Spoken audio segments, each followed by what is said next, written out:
Ons groet dan ook almal wat nou elektronies by ons erediens aangesluit het. Hier uit 'n lekker, koue, nat en reënerige vereniging. Mag ons elkeen vandag ook God se teenwoordigheid ervaar en beleef en mag ons deur hierdie erediens 'n boodskap van God ontvang wat ons ook in ons lewens kan gebruik om hom te dien met dankbare toewyding. Ek gee vir die geleentheid dan nou dat ons kan stil word voor die Here en dan bid ons saam.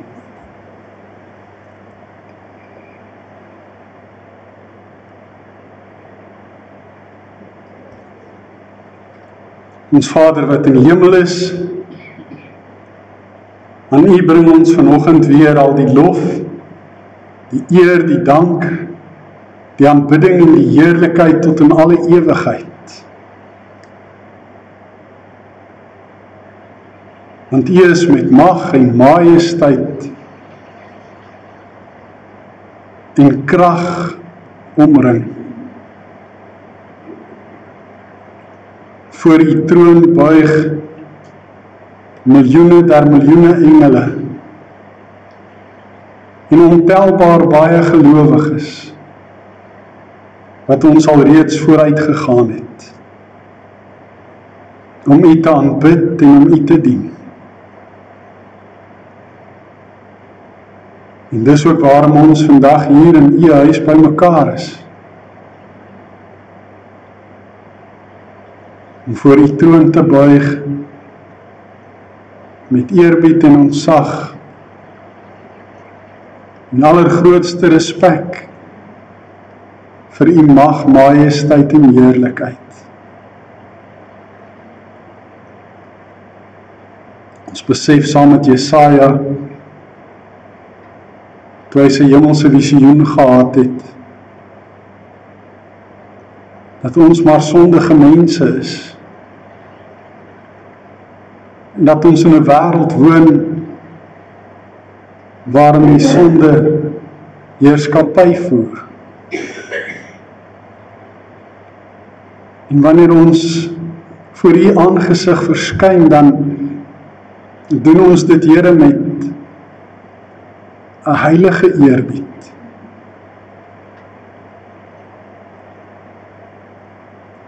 Omdat ons eie nietigheid en broosheid besef.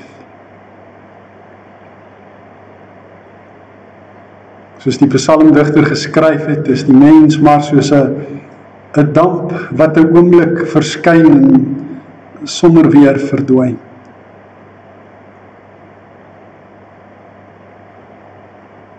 En tog het U aan ons gedink, toe U die ganse skepping in U wysheid en almag gemaak het. U het die ganse heelal gemaak met ons in gedagte.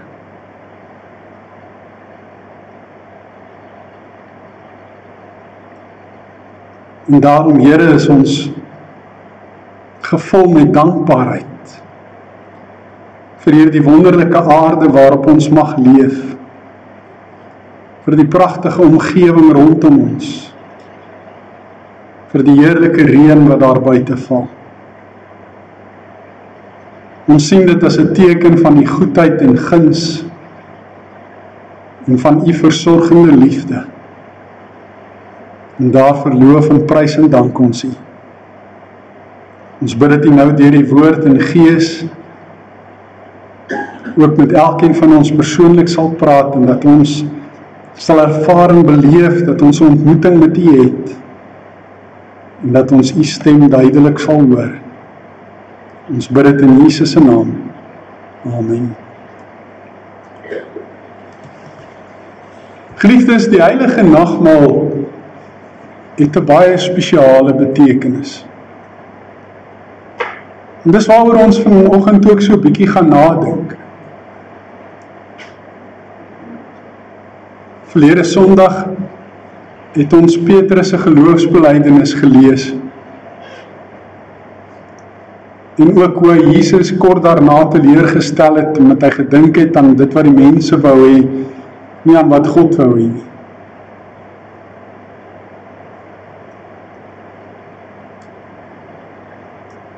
En vandag is dit nou geleentheid vir ons katkesante wat verlede week belydenis van geloof afgelê het, wat nou belydende lidmate geword het, om vir die heel eerste keer ook deel te neem aan die heilige nagmaal. En by ons is dit die gebruik dat ons nie vir iemand wat nog nie belydenis van geloof aflê het nie die nagmaal bedien nie, en dat ons wag totdat hulle klaar belydenis van geloof afgelê het, omdat ons eers die volle betekenis en implikasies daarvan aan hulle wil verduidelik. En ook omdat kinders onder 12 nog nie in staat is tot abstrakte denke en begrippe nie, en hulle eers ook hier van 12-jarige ouderdom af algebra op skool begin doen. Juis as gevolg daarvan, en daar soveel abstrakte begrippe ook in die nagmaal opgesluit lê.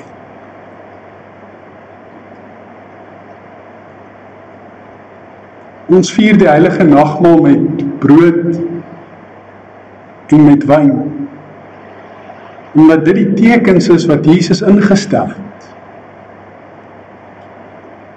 Ons vier dit nie met slapchips en Coke nie,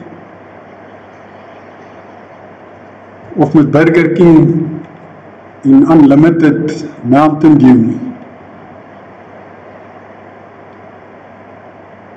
En daar is 'n spesiale rede daarvoor. Dis omdat die nagmaal nie maar net sommer enige maaltyd is nie. Dis 'n spesiale maaltyd, met 'n spesiale boodskap, met spesiale tekens, wat daarvoor afgesonder is. Afgesonder is 'n ander woord vir geheilig is. En daarom praat ons baie keer ook van die heilige nagmaal.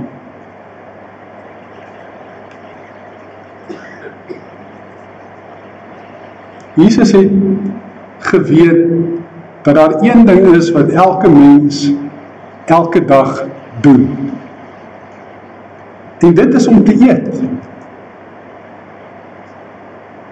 En dit is juis 'n maaltyd en 'n ete wat hy gebruik as 'n herinneringsteken.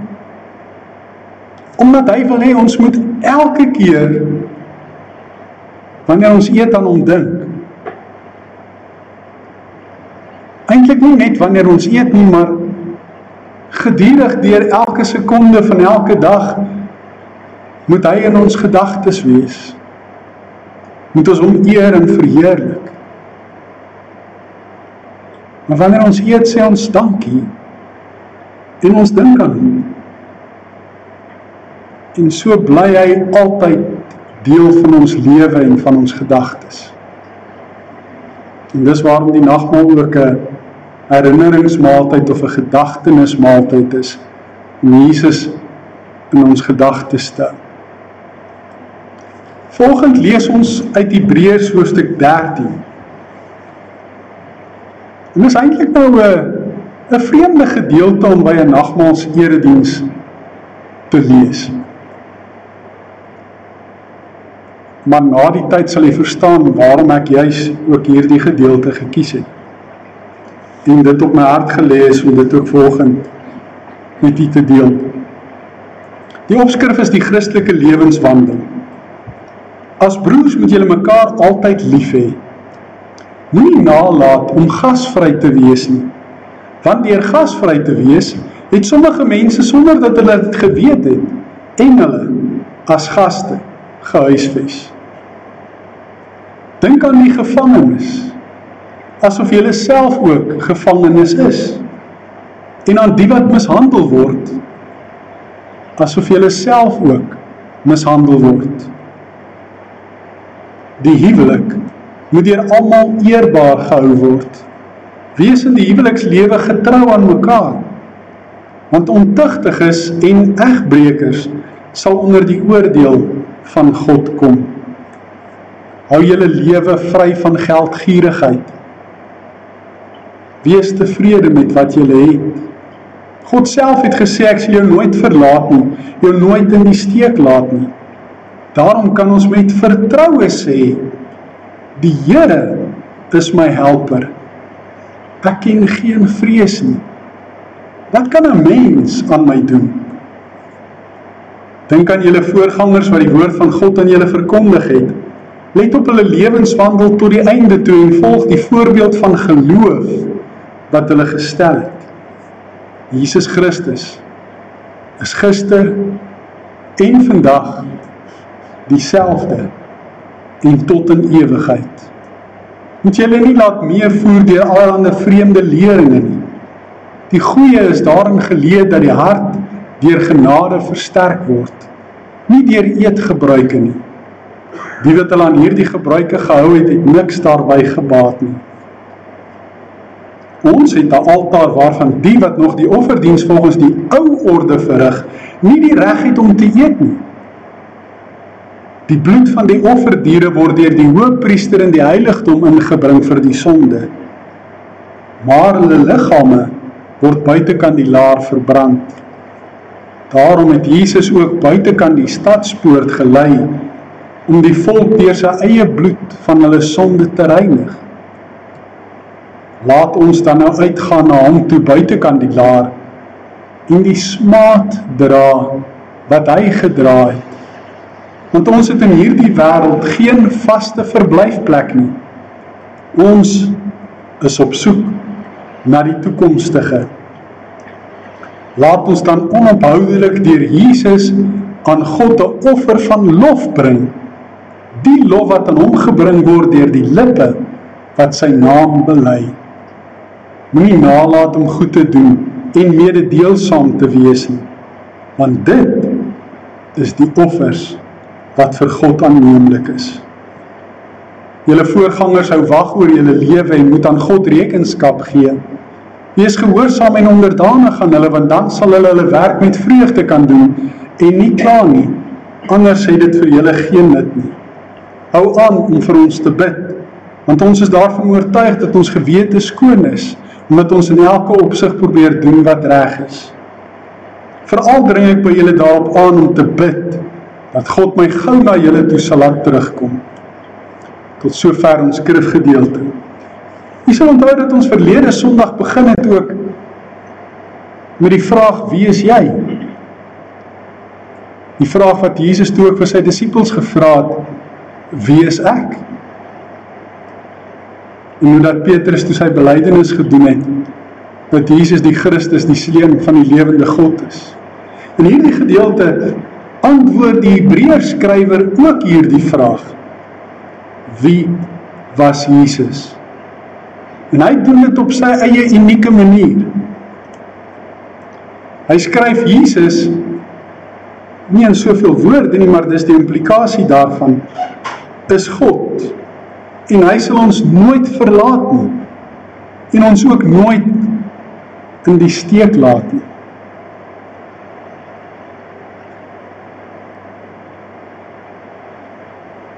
Die Hebreërskrywer skryf vir mense, Joodse Christene, wat besig is om baie erge vervolging te verduur, omdat hulle die naam van Jesus op hulle lippe neem en die naam van Jesus bely, omdat hulle geloof in hom bely. En vir hulle troos hy, deur te sê, God sal jou nie in die steek laat nie. Hy sal jou nooit verlaat nie. Maak nie saak hoe erg die vervolging is wat jy verduur nie. Maak nie saak hoe swaar jy op aarde kry nie. Wat ook al jou pyn en jou lyding en jou hartseer en jou dramas ook al mag wees. God sal jou nooit verlaat nie. God sal jou nooit in die steek laat nie. Jesus is ons helper en daarom verdwyn vrees. Want wat kan 'n mens aan ons doen? As Jesus ons helper is, dan is hy die een wat ons help om by God uit te kom en daarom ook help om die ewige lewe te kry. En as jy die ewige lewe het, wat kan 'n mens dan aan jou doen? Hierdie mense wat besig is om hierdie Joodse Christene te vervolg, te martel en hulle dood te maak, Ja, dis wat hulle aan hulle kan doen, hulle kan hulle doodmaak. Maar hulle kan nie die ewige lewe van hulle wegneem nie.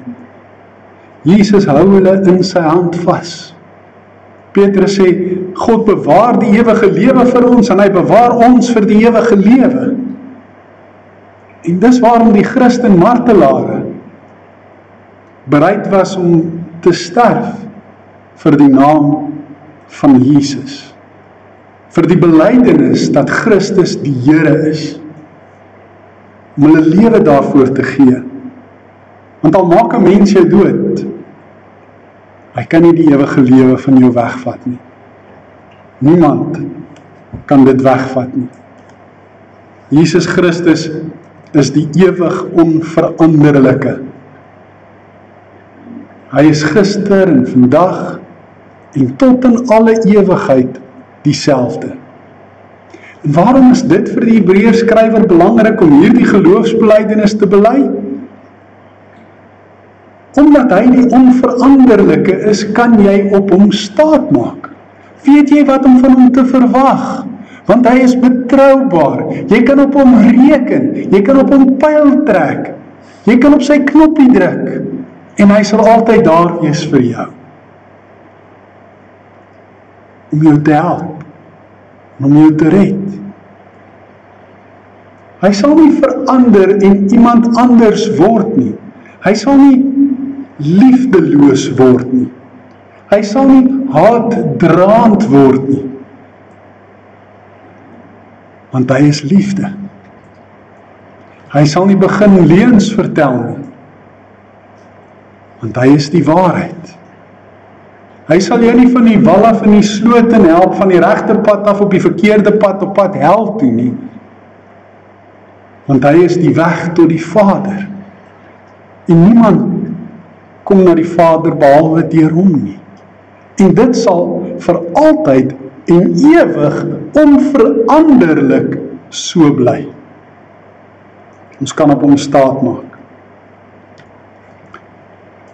Die Hebreërskrywer is baie lief om te praat oor die offerpraktyke van die ou orde, soos wat hy dit in hierdie gedeelte noem. Die Oud-testamentiese offers. En dit wat die priesters is in die werk wat hulle gedoen het. Daaroor skryf hy breedvoerig. Want hy wil juis aantoon dat Jesus die eens en vir altyd volmaakte offer gebring het. Sodat dit nou nie meer nodig is vir ons om soos in die Ou Testament offers te bring. Hy praat van die offers wat binne in die tempel gebring is, en as dit nou klaar gebring is, dan is die oorskot buitekant die stadspoort verbrand, en hulle het buitekant die stadspoort sulke Filisteryne gehad. Die Griekse woord daarvoor is Hades, en dis ook waar ons woord hel vandaan kom, en dit is die vertaling daarvan. En dit het altyd gebrand daar, want hulle het al hulle vullis en al die oorskietoffers, alles het hulle daar heeltyd verbrand, so dit het heeltyd gebrand, heeltyd gesmeel. En net soos die Hebreërskrywer, net soos wat hierdie offerdiere se oorskiet buitekant die stadspoorte verbrand is, net so het Jesus buitekant die stadspoorte gesterf aan die kruis van Golgotha. En het hy 'n offer gebring, homself. Het hy sy eie bloed vergiet. Bloed waarvan die wyn by die nagmaal 'n teken is. Het hy sy liggaam gegee om te sterf, waarvan die brood by die nagmaal 'n teken is. En hoekom het hy dit gedoen? Hy het gedoen om ons van ons sondes te reinig. En nou was dit ook so, dat hierdie offers wat hulle gebring het in die Ou Testament en in die ou orde, nie net offers wat gebring is nie, maar dit was ook in 'n sekere sin braaivleis gewees. In ons Afrikaanse manier van praat. Want die priesters kon van die braaivleis ook eet. En mense het kos gekry van die offers wat gebring is. En daarom die verbintenis tussen Christus se offer En dit wat ons eet by die nagmaal, die brood en die wyn. En daarom is die nagmaal 'n teken en 'n waarborg dat Christus vir ons gesterf het en vir ons die ewige offer gebring het, sodat hy al ons sondes kan wegneem. En daarom eet ons sy liggaam en bloed simbolies en as teken dat ons sy offer eet. Ons maak sy offer ons eie. In die geloof neem ons dit aan, sodat ons vergifnis van sonde en die ewige lewe kan ervaar. En ons wat nou in die nuwe orde is, ons kan deelneem aan hierdie maaltyd. Die Hebreërskrywer sê, hulle wat nog deel is van die ou orde, kan nie aan hierdie maaltyd deelneem, want hulle het nie deel aan Christus nie. Hulle doen nou nog die ou orde se ding, hulle bring nog steeds die offers daar by die tempel. Ons nie. Ons wat volgelinge van Jesus is, ons het nou 'n nuwe maaltyd. Want 'n nuwe eenmalige offer is vir ons gebring. Die offer van Christus. En omdat ons volgelinge van Christus is, daarom is daar sekere goed wat vir ons reg is en sekere goed wat verkeerd is. Sekere goed wat aanvaarbaar is, sekere goed wat onaanvaarbaar is. En dan lys hy dan nou ook in hierdie gedeelte van hierdie dinge wat reg is en wat verkeerd is vir volgelinge van Jesus. Die eerste ding wat hy sê wat nie aanvaarbaar is nie, wat nie reg is nie, is onsedelikheid en egbreek. Hy gebruik die woord ontugtigheid. Ontugtigheid is maar niks anders as seksuele losbandigheid nie. Dis om rond te slaap met enige iemand. En egbreek is om 'n seksuele verhouding te hê met enige iemand met wie jy nie getroud is. Jesus het so ver gegaan om te sê, dit kan selfs in jou gedagtes gebeur, wanneer jy iemand met wie jy nie getroud is nie begeer. En dis nie aanvaarbare praktyke vir die gelowiges. Nou die wêreld waarin hierdie Joodse Christene geleef het, vir wie die Hebreërskrywer skryf, is 'n wêreld waarin die Grieke en die Romeine geleef het. En die Grieke en die Romeine het hulle godsdienste gehad wat ons mitologie noem, en hulle gode was bekend daarvoor dat hulle ontugtig en onsedelik en onrein geleef het en dat hulle egbreek gepleeg het. Dit was 'n algemene praktyk onder die gode van die Grieke en die Romeine. En daarom was dit ook 'n algemene praktyk onder die Grieke en die Romeine self. Want as hulle gode dit kan doen, dan kan hulle dit mos ook doen. En nou sê die Hebreërskrywer, volgelinge van Jesus, maak hulle nie daaraan skuldig. Dis nie hoe ons lewe nie. Ons lewe uit dankbaarheid vir ons verlossing anders. Nog 'n ding wat in daardie tyd 'n probleem was en wat eintlik maar vandag en deur al die eeue heen nog steeds 'n probleem is geldgierigheid. Wanneer het 'n mens ooit genoeg geld? Het Elon Musk met al sy miljoene genoeg geld?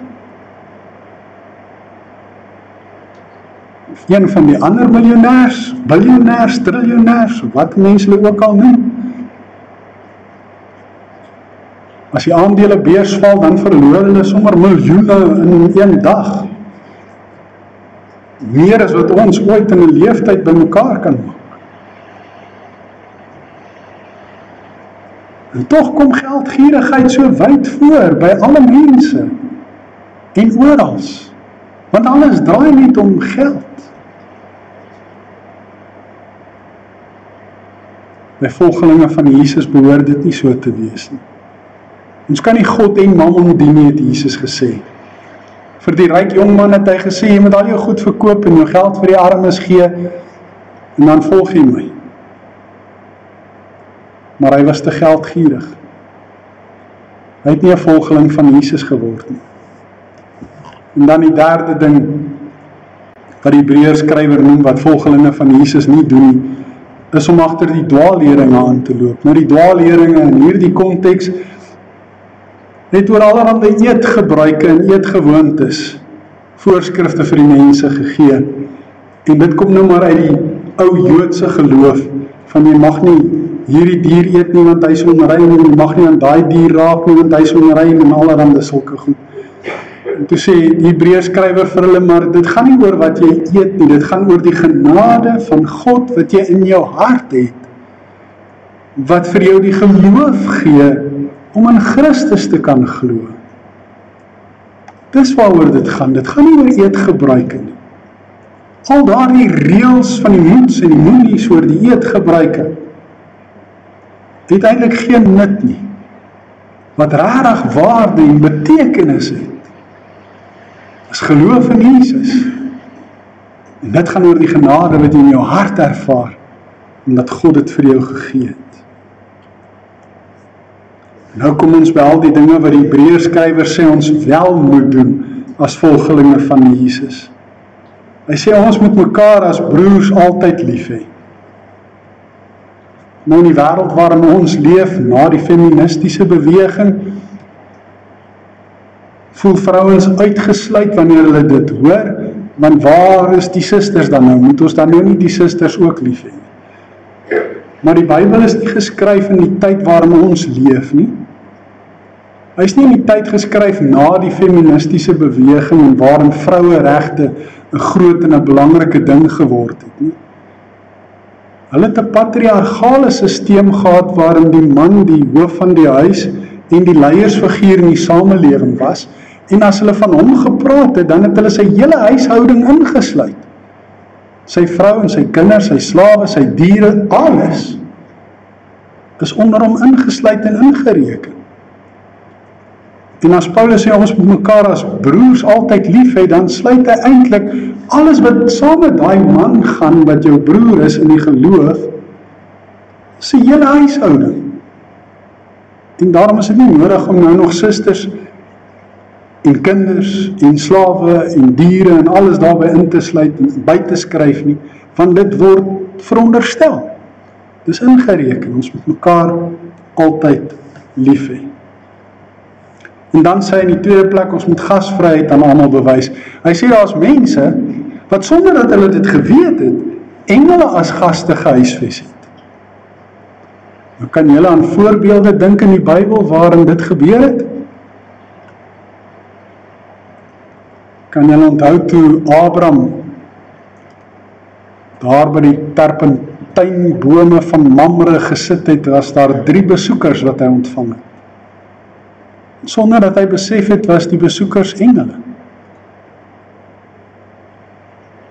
En op 'n stadium word daar gesê dat God met hom gepraat het, dat God een van die hemelwesens was, wat hom besoek het, sonder dat hy dit besef het. Nog 'n voorbeeld is Lot, wat daar in Sodom en Gomorra was, en dat engele by hom aan huis gekom het. En al die dramas wat daar rondom plaasgevind het, wat gewys het op hoe groot die agteruitgang en die verval en die sonde van Sodom en Gomorra was, wat die rede gegee het vir hulle verwoesting en vernietiging. So Abraham en Lot is albei voorbeelde van mense wat engele in hulle huise ontvang het as gaste en hulle dit nie eers besef nie.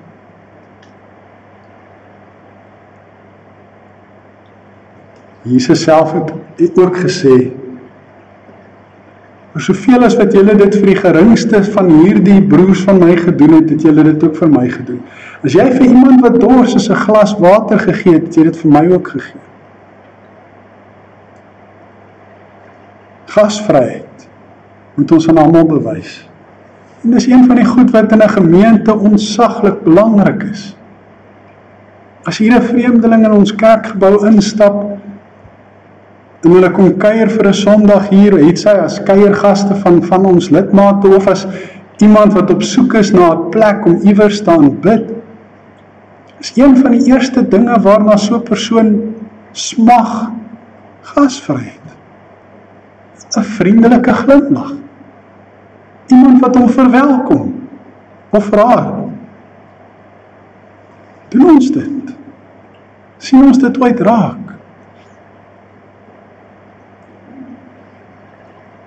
Of is ons maar partykeer te bewus van onsself, en ons eie selfbewussyn, en selfbewustheid, dat ons nie altyd gasvry optree teenoor ander nie.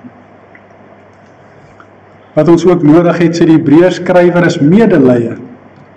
Medelee selfs met mense in die gevangenis, en mense wat mishandel word. En dit gaan nou hier hoofsaaklik oor die medegelowiges wat vervolg word, wat in die tronke gesit word, en wat mishandel word. Hy sê, dink aan die gevangenis asof jy self ook een is. Dink aan die wat mishandel word, asof jy self ook mishandel word. Medelee met hulle. En dan in plaas van die ontuchtigheid en die egbreek, sê hy moet daar eerbaarheid en getrouheid wees in die huwelik. Dis hoe volgelinge van Jesus behoort te leef. En dan in plaas van die geldgierigheid, wat moet daar wees? Tevredenheid met wat jy het. Hoekom? Want God is getrou. God sorg vir julle, hy is julle helper. Hy sal julle nie in die steek laat nie, hy sal julle nie alleen laat nie. Hy sal julle nie verlaat nie. En daarom skryf Paulus ook vir Timoteus, ware rykdom is om tevrede te wees met wat jy het. So volgelinge van Jesus is nie geldgierig nie. Hulle is tevrede. En dan sê hy, volg die voorbeeld van geloof van die goeie geestelike leiers wat julle het. Mense wat julle voorgangers is. Glo soos wat hulle glo. En dan sê hy, dra die smaad wat Jesus gedra het. Nou, smaad is 'n woord wat ons kinders vandag nie sal ken nie. Dit beteken, soos wat ons laas keer gehoor het, as iemand agter my aan wil kom, moet hy homself verloon, sy kruis dra en my volg. Dit was Jesus se woorde. En dit gaan oor daai selfverlonings, selfopofferende liefde wat jy vir Jesus het. Dit gaan oor jou swaar kry in hierdie wêreld, oor jou vervolging in hierdie wêreld, as kind van die Here en as Christen. Net soos wat Jesus dit gedra het, so moet jy as volgeling van Jesus dit ook dra. Ons het nie 'n vaste verblyf op die aarde nie. Ons is toekomsgerig, sê die Hebreërskrywer. Paulus sê ons in 2 Korintiërs 5, ons aardse woning is maar soos 'n tent. Dis 'n tydelike woning. Ons het 'n ewige woning wat God vir ons gebou het, en wat hy vir ons in gereedheid hou. 'n Ewige woning. En daarom dink ons toekomsgerig. Ons dink nie aardsgerig en net aan aardse dinge en aardse belange nie. Want as die geldgierig is, die mense wat aardse skatte bymekaar maak, wat net aan die hier en die nou en die aardse goed dink. En daarom sê ons ook, wanneer ons oor die nagmaal praat, dat die nagmaal ons ook toekomsgerig laat dink. Dit laat ons nie net dink aan die verlede, aan Christus se kruisdood, sy sterwe en sy opstanding. Dit laat ons dink ook aan die toekoms, aan die bruilofsmaaltyd van die Lam, wanneer ons die ewige lewe saam met hom in die hemel gaan vier. Dan sê die Hebreërskrywer nog iets wat by ons pas en wat ons moet doen, is offers van lof deur Jesus se naam getrou met ons lippe te bely, ten spyte van die moontlikheid dat jy vervolg kan word. En dan sê hy, moenie nalat om goed te doen nie, wees mededeelsaam, want dis die offers wat God van ons verwag. Dis wat vir hom aanneemlik is. Mededeelsaamheid, goed doen. Ons het dit ons laasweek ook gehoor, dieselfde woorde. Ondersteun en gehoorsaam goeie geestelike leiers, sê die Hebreërskrywer, en bid ook vir hulle. Hy vra, die gemeente moet vir hom bid, en ook bid dat hy weer by hulle sal kan uitkom, hulle ook weer sal kan sien. Maar ook bid vir die verkondiging van die evangelie, sodat dit gehoorsaam kan word. Ja, die heilige nagmaal het 'n baie spesiale betekenis. Ons eet as het ware die offer wat Jesus vir ons gebring het. Symbolies, ek weet dis abstrak, maar dit motiveer ons om in elke opsig te probeer doen wat reg is. Dit motiveer ons om as volgelinge van Jesus nie die dinge te doen wat verkeerd is, maar die dinge te doen wat reg is. En hoekom doen ons dit? Omdat ons dankbaar is dat Christus ons verlos het. Dankbaar is dat hy ons sonde vergewe het. Dankbaar is dat ons sy kinders is, dat ons die ewige lewe het. Geliefdes, die Here Jesus Christus het self die nagmaal ingestel. Paulus getuig daarvan dat hy van die Here ontvang het, wat hy ook aan hulle oorgelewer het. Die Here Jesus het in die nag waarin hy oorgelewer is brood geneem, en nadat hy God daarvoor gedank het, het hy dit gebreek en gesê, dit is my liggaam, dit is vir julle, gebruik dit tot my gedagtenis.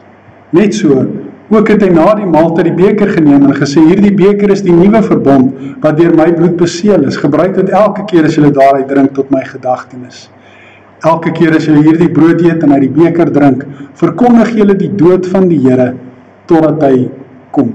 Sien julle, dit verkondig die dood van die Here, die verlede, totdat hy kom, die wederkoms, die toekomsgerigtheid. Die nagmaal is in sy wese 'n verbondsmaaltyd, waar die verbinding tussen Christus en sy gemeente telkens weer vernuut word. En as verbondsmaaltyd het dit die volgende betekenisse. Dis 'n vredesmaaltyd, omdat Christus vrede gemaak het tussen ons en God. Dis 'n gedagtenismaaltyd, omdat dit ons herinner aan dit wat Christus aan die kruis vir ons gedoen het. Dis 'n waarborg, omdat dit ons verseker, so seker as wat ons die brood en die wyn met ons sintuie kan waarneem, net so seker het Christus regtig vir ons gesterf. Dis ook 'n gemeenskapsmaaltyd, 'n liefdesmaaltyd, want ons moet mekaar as broers lief hê, soos ons ook nou gelees het. En wanneer ons saam nagmaal vier, is dit 'n manier om te sê vir mekaar, ek het jou lief. Dis 'n verkondiging ook van ons toekomsverwagting.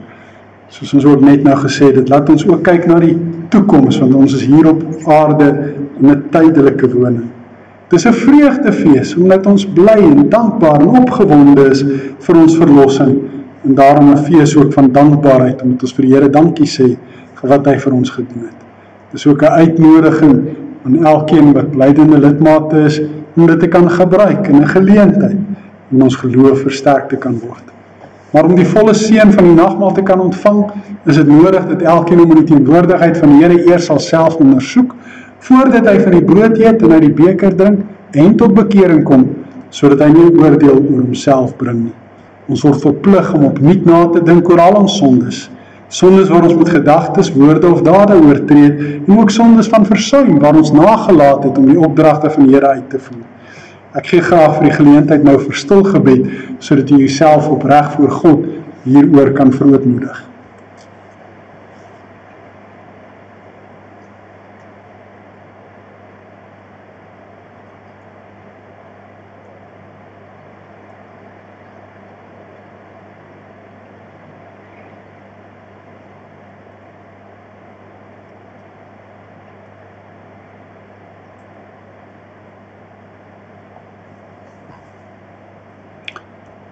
Amen. Geliefdes, laat ons vasglo dat ons oortredinge vergewe is op grond van die verdienste van ons Here Jesus Christus.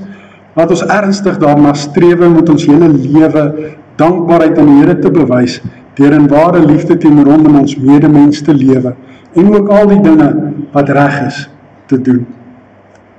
Mag die almagtige, barmhartige God en Vader van ons Here Jesus Christus deur sy Heilige Gees ons daartoe help. Terwyl die diakens nou vir ons die tafel gereed maak, sing ons O Gees van Vader en van Seun, ons voorspraak, leidsman, krag en steun, U vul ons diepste hartsverlange. En dan ook in vers 2, saam breek ons brood, een in gebed, saam loof ons God wat ons kom red.